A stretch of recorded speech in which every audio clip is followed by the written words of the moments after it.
¿Qué tal a todos? Bienvenidos a una nueva explicación a fondo. Hoy tenemos una misión súper clara, ¿ok? Vamos a tomar un texto académico bastante profundo, literal, sacado directamente de un curso especializado, y lo vamos a transformar en algo que permita que absolutamente cualquier persona tenga una claridad total del tema. Y ojo, sin perder ni un gramo de su profundidad original.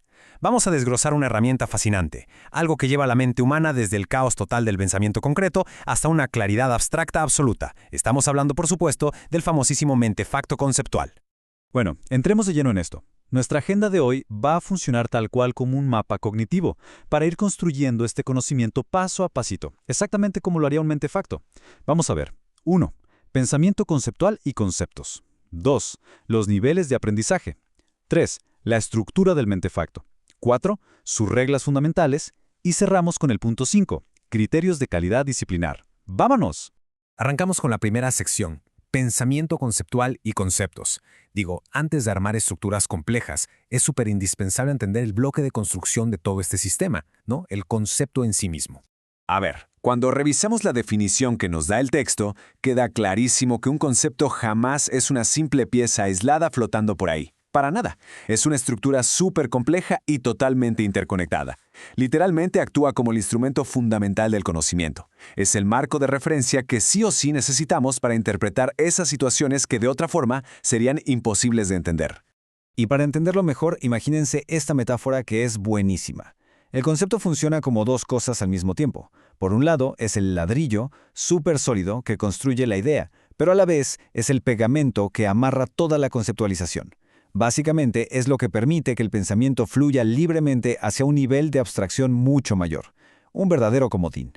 Ahora, yendo un poquito más a fondo, esta estructura actúa como una especie de nudo de proposiciones articuladas. Sí, la proposición es el punto de partida, pero para tener un concepto real y sólido, necesitamos agrupar propiedades que sean generales y esenciales, esas propiedades que logran definir y darle carácter a toda una clase completita.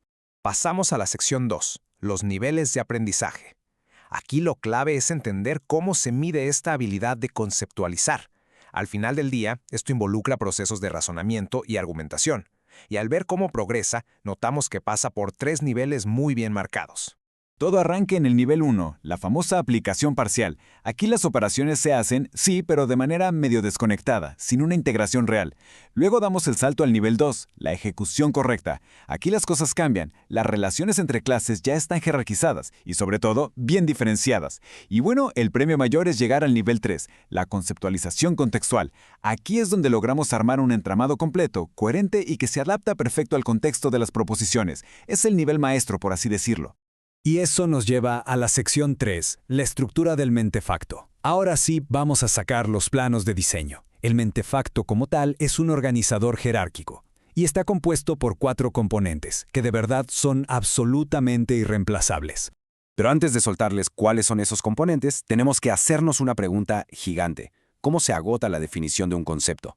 O sea, para que una idea quede súper blindada, sin asomo de ambigüedad, necesitamos 4 respuestas muy específicas. Cada parte del mentefacto existe justo para contestar una de esas grandes dudas existenciales.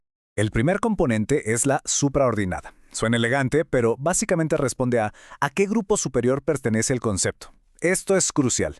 Es literal echar los cimientos, la categoría más amplia e inmediata sobre la que vamos a recargar toda la jerarquía de nuestro esquema. Sin esto no hay estructura que aguante. El segundo componente son las exclusiones, y su chamba es dejarnos muy claro a qué se parece el concepto, pero, más importante aún, en qué es diferente. Nos dice que no es.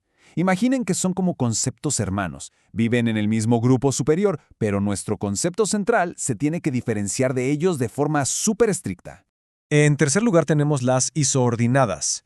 Miren, este componente es como un bisturí. Aísla de manera quirúrgica a los rasgos que son exclusivos del concepto. Nos habla de sus características esenciales, sus partes, cómo funciona o para qué sirve. Actúa exactamente como una huella dactilar. Es lo que hace que nuestro concepto sea único y no haya otro igual en todo el universo de las ideas. Y el cuarto componente son las infraordinadas. Aquí es donde identificamos las subclases. Pero ojo, para hacerlo bien, el método nos exige definir una variable o un criterio de clasificación súper específico para poder dividir el concepto central en tipos concretos y muy lógicos. No es dividir por dividir, tiene su chiste. Entonces, el punto crucial aquí es darnos cuenta de que hay un orden, y este orden se tiene que respetar a rajatabla. La construcción se hace de abajo hacia arriba, primero la infraordinada, luego la isoordinada, después la exclusora y hasta el final la supraordinada. Hay que seguir este caminito de forma estricta para asegurar que el pensamiento avance con una lógica impecable. Cada paso depende 100% del anterior. Pasamos a la sección 4. Reglas mentefactuales fundamentales. Imaginen que si el mentefacto fuera un fenómeno físico, estas serían sus leyes de la gravedad. Son 4 reglas interdependientes, y su única misión en la vida es garantizarnos una precisión intelectual a prueba de balas. Estas 4 normas son supraordinación, coherencia, diferencia específica y criterio de infraordinación. Y bueno, lejos de ser simples sugerencias u opciones, cada una cumple una función súper metódica para evitar que nuestra estructura colapse o se vuelva un caos ambiguo. Y esto ilustra de manera brillante la importancia de estas leyes con un ejemplo que todos conocemos: armar el concepto de fútbol. Si en la supraordinada solo ponemos la palabra deporte, error. Ahí ya fallamos. Se tiene que usar el género más próximo, que sería deporte de conjunto con balón. Y todavía más, para la diferencia específica, usamos el conector y para ir encadenando esos rasgos únicos, creando una definición de hierro. Cancha rectangular, ya arcos, ya uso de los pies, ya regulado por la FIFA. ¡Boom! Así se sella la precisión. Entramos ya a la última fase de nuestro análisis, la sección 5, criterios de calidad disciplinar. Esta es la etapa de inspección final, como la prueba de control de calidad. Todo mentefacto terminado tiene que pasar por un filtro académico súper estricto para que se considere válido en cualquier disciplina. Y aquí tenemos esos estrictos criterios. Por ejemplo, el nivel de proximidad nos prohíbe rotundamente saltarnos escalones jerárquicos. La homogeneidad nos exige que todas las subclases hablen en el mismo nivel gramatical. O sea, si una empieza con un verbo, todas tienen que hacerlo igual. La certeza cultural nos pide trabajar únicamente con verdades ya reconocidas. Y un detalle que me encanta, la exclusión de lo irrelevante. Hay que cortar de raíz cualquier adjetivo poético o subjetivo. Aquí todo tiene que ser limpio, frío y puramente lógico. Pasemos a ver cómo se construye esto en un contexto de alto nivel. Analicemos cómo el concepto de ciclo se categoriza de forma magistral. Su categoría superior es proceso. Sus rasgos únicos nos dicen que es un proceso asincrónico, adaptativo y sin fin definido.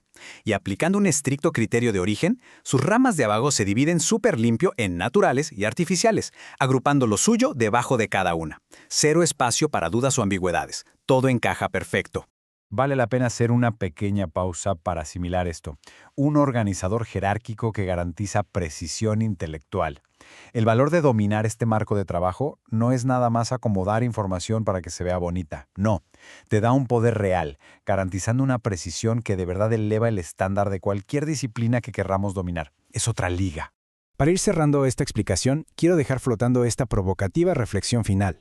Al aplicar este asombroso nivel de rigor estructural frente a textos o conceptos súper complejos, ¿qué nuevo nivel de claridad abstracta se podría alcanzar en futuras aventuras de aprendizaje? Cuando usamos la herramienta correcta, el caos de la información simplemente desaparece. Ha sido un gusto compartir este recorrido por el pensamiento conceptual. Hasta la próxima inmersión en el conocimiento.